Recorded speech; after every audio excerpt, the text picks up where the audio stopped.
Pensa só, e se existisse uma plataforma onde um esforço feito hoje continuasse a gerar vendas por anos? É exatamente isso que a gente vai desvendar, como usar o Pinterest não como uma simples rede social, mas como uma verdadeira máquina de vendas. Seja para artesanato, produtos digitais, vamos ver o passo a passo para transformar pins em lucro de verdade. Então, vamos começar. Vamos pensar no esforço que dá para fazer um post que simplesmente some em 24 horas, né?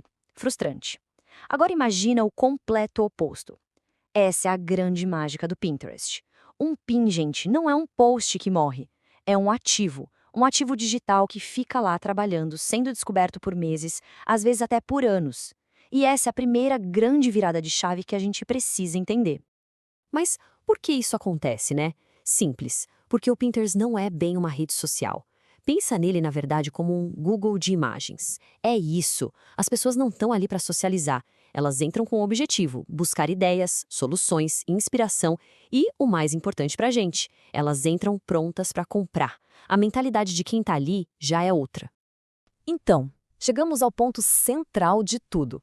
Entender o Pinterest como um buscador e não como uma rede social. Isso muda completamente o jogo. É essa característica única que faz dele uma ferramenta de vendas tão, mas tão poderosa a longo prazo.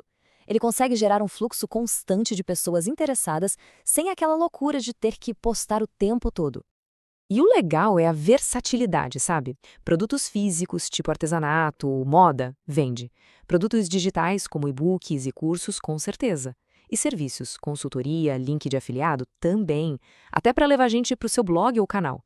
A regra é bem simples. Se dá para mostrar numa imagem bonita, dá para vender no Pinterest. Ok, beleza. Mas antes de sair vendendo, primeiro a gente precisa, como se diz, arrumar a casa.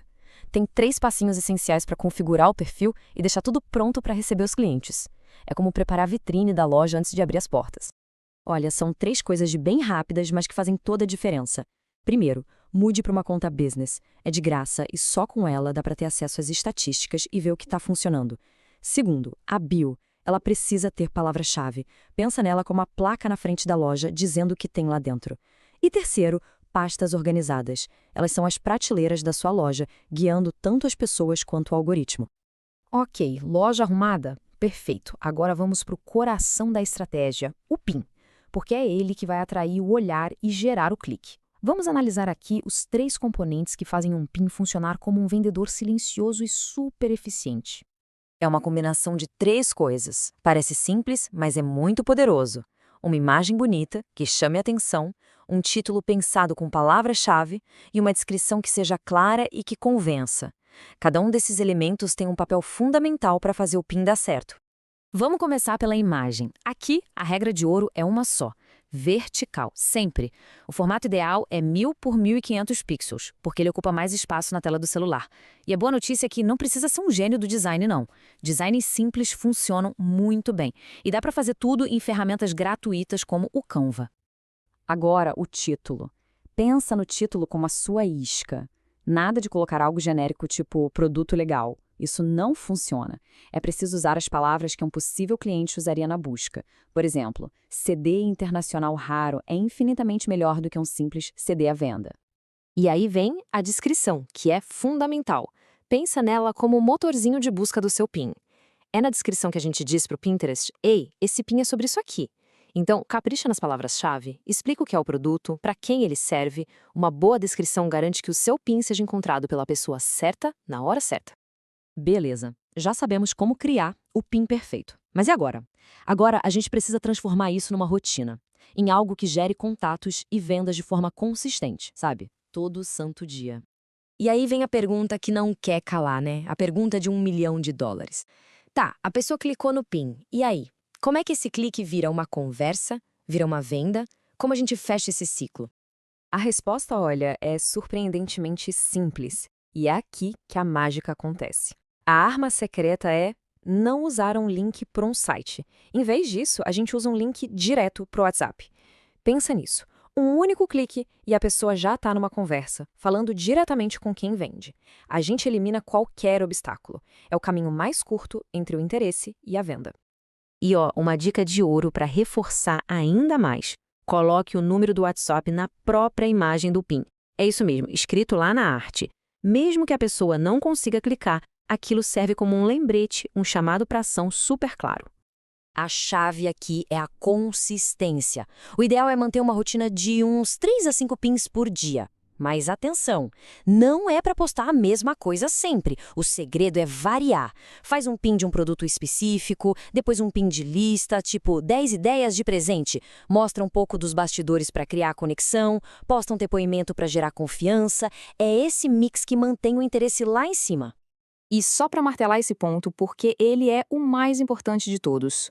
O Pinterest funciona com base em SEO, otimização para busca.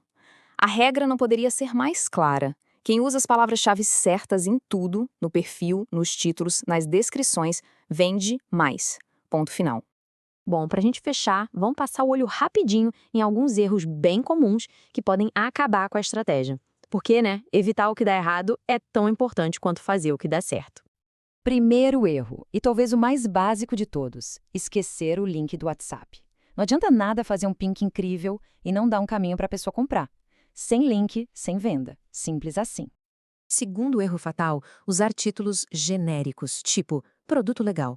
Gente, ninguém busca por produto legal. Tem que usar os termos específicos que o cliente em potencial usaria para encontrar aquilo. Terceiro erro, imagem ruim. O Pinterest é todo sobre o visual.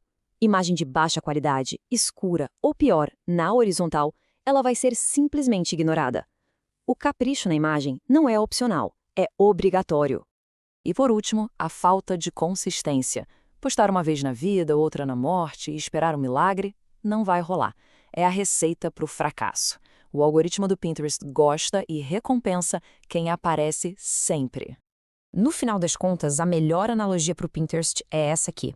Ele não é uma corrida de 100 metros. Ele é uma plantação. Cada pin que a gente faz com cuidado é uma semente. E essa semente, com o tempo, cresce e pode dar frutos por muito, muito tempo. Então a pergunta que fica não é se o Pinterest funciona. A verdadeira pergunta é: que sementes a gente vai começar a plantar hoje?